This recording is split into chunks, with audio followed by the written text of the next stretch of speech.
करवा चौथ का व्रत। आज करवा चौथ का त्यौहार था। मुख्य शहर से जरा दूर बसे नेचुरल हाइट्स हाउसिंग कॉम्प्लेक्स में आज चहल पहल ज़्यादा थी। कॉम्प्लेक्स की महिलाओं ने आज व्रत रखा था। सबने मिलकर दोपहर में मणि स्क्वायर मॉल में शॉपिंग और फिर वही नई मूवी देखने का प्लान बनाया था, ताकि भूख से परेशानी जरा कम महसूस हो और टाइम आसानी से पास हो जाए। सीमा सुबह सवेरे ही अपने फ्लैट से निकलकर अवंतिका के पास जा रही थी। कल अवंतिका घर पर नहीं थी, इसलिए उससे इस प्रोग्राम की बात नहीं हो पाई थी। सीमा और अवंतिका का फ्लैट एक ही मंजिल पर था, इसलिए महिला मंडल ने सीमा को ही उससे बात करने की जिम्मेदारी दी थी। वैसे भी अवंतिका प्राय घर पर नहीं रहती थी, इसलिए उसका किसी से मिलना नहीं हो पाता था। उसके बारे में महिलाएं अक्सर तरह तरह की चर्चा भी करती रहती थी। सीमा ने अवंतिका के फ्लैट के सामने जाकर घंटी बजाई। अवंतिका निकल कर आई। सीमा यह देखकर दंग रह गई कि उसके हाथ में चाय का कप और वेज सैंडविच था। अरे ये क्या अवंतिका जी, आप भूल गई क्या? आज करवा चौथ है, सीमा ने चौंक कर कहा। अवंतिका मुस्कुराकर बोली, नहीं सीमा जी, याद है मुझे, बताइए कैसे आना हुआ इतनी सुबह? अवंतिका जल्दी में थी। सीमा ने उसे कॉम्प्लेक्स की महिला मंडल का दोपहर का प्रोग्राम बताया। अवंतिका ने मुस्कुराते हुए कहा, सॉरी, मैं नहीं आ पाऊंगी, मुझे अभी निकलना है। सीमा अपने फ्लैट की ओर लौट रही थी तो उसके दिमाग में एक साथ सैकड़ों सवाल लहरा रहे थे।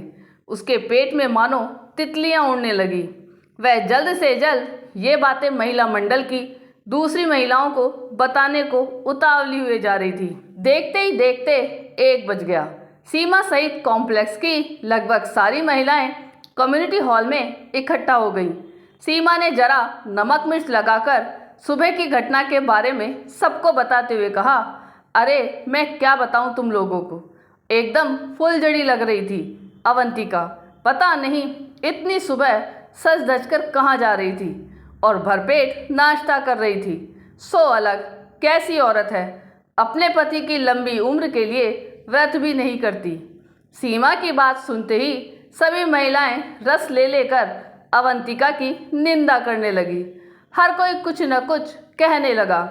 एकता ने कहा, अरे तुम लोग बड़ी भोली हो, मुझे तो लगता है इसको अपने पति से प्यार ही नहीं, किसी गलत काम वाम में लगी हुई दिखती है। चुप रहिए आप लोग, एक कड़क आवाज़ गूंजी। यह आवाज़ कौशल्या जी की थी। 55 वर्षीय कौशल्या जी बीते 20 वर्षों से कॉम्प्लेक्स में रह रही थी और अवंतिका व उसके परिवार को अच्छी तरह जानती थी। उन्होंने सबको डांटते हुए कहा, शर्म आनी चाहिए आप लोगों को, किसी महिला के बारे में इस तरह उल्टी सीधी बातें करते हुए। अवंतिका हम सबसे कहीं ज़्यादा अपने पति को चाहती है और उसकी सेवा करती है। पता है कुछ, उसके पति बीते 4 सालों से बीमार हैं। पहले गले का कैंसर हुआ, फिर लकवा मार गया। अवंतिका ने उन्हें अपनी मेहनत के बूते उनका अच्छे से अच्छा इलाज करवाया, उनकी तीमारदारी की। अपने 10 वर्षीय बेटे को शहर के सबसे अच्छे स्कूल में पढ़ा रही है। सुबह 4 घंटे एक अमीर महिला के लिए नर्स की ड्यूटी करती है, वहीं से सीधे अपने ऑफिस जाती है और 5 बजे ऑफिस की छुट्टी होते ही घर आकर 10-12 बच्चों को ट्यूशन पढ़ाती है।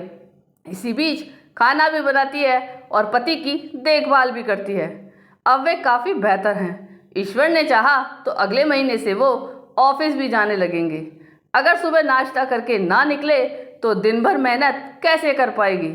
अब आप लोग बताएं कि उसका व्रत करके पति की लंबी आयु की प्रार्थना करना ज़्यादा जरूरी है या घर में 2 पैसे कमा कर लाना और पति का अच्छा इलाज करवाना?